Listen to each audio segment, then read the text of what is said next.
Squads यति बेला strength build-up गर्दै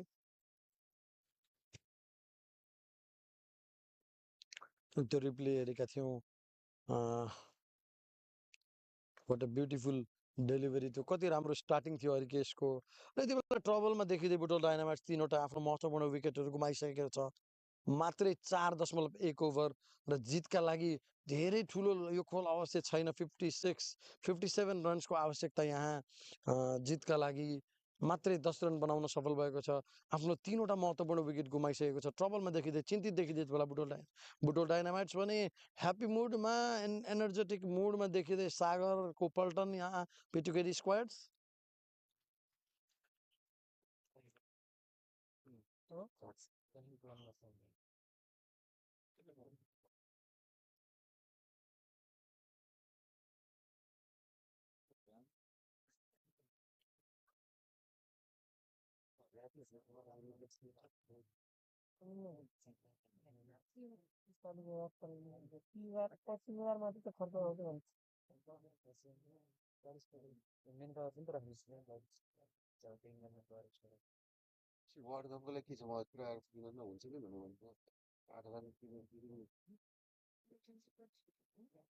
राम्रो लयमा फर्किँदै यति बेला हरिकेश, नयाँ ब्याट्सम्यान रोहित बुटोल डाइनामाइटका लागि।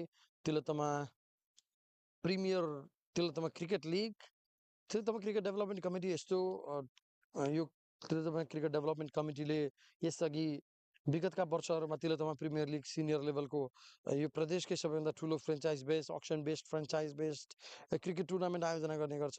अभियसली अपकमिङ डेजहरूमा यो यसको 5औं संस्करण रिभाइभ हुनेछ र वन्डरफुल बलिङ एकदमै स्विङ प्राप्त गरिरहेका छन् त्यहाँ हरिकेश।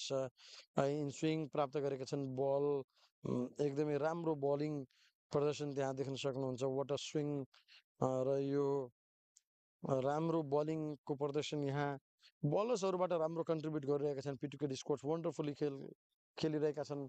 फिल्डिङमा केही कमी कमजोरी अवश्य हामी देखेका थियौँ।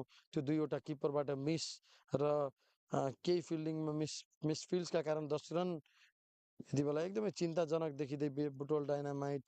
किनभने 10 रनमा अलमोस्ट एक्स्ट्राजहरू त्यहाँ करिब 5-6 रन चाहिँ एक्स्ट्राजहरूबाटै कन्ट्रिब्युट भएको छ। ब्याट्सम्यानहरू ब्याटबाट रन कन्ट्रिब्युट गरिरहेका छैनन्। यति बेला सिरियस अवस्थामा छ बुटोल डाइनामाइटको यो टिम। यति बेला चिन्ताजनक अवस्थामा आफ्नो 3वटा महत्त्वपूर्ण विकेट गुमाइसकेको छ।